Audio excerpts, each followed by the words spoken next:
gereji msosi za mwenyewe. Hiyo miaka 70. Unarudi na kipande cha sabuni tu nyumbani. Sabuni yenyewe uliiba. Sasa sabuni ya nini wakati tunaenda kuparoli? Hata sabuni yenyewe uliiba. Sababu kwa gereji itakiwa ikuliwe, ni mwiko mkubwa.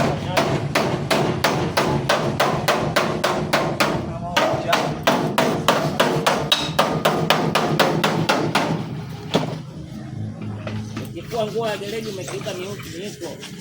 Sawa, ni huko. Basi. Unataka kujua watu wanakufuatilia bwana? Utukane au ukosee?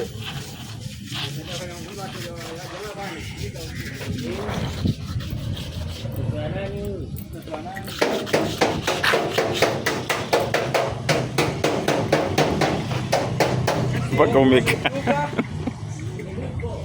Mpaka umekaa.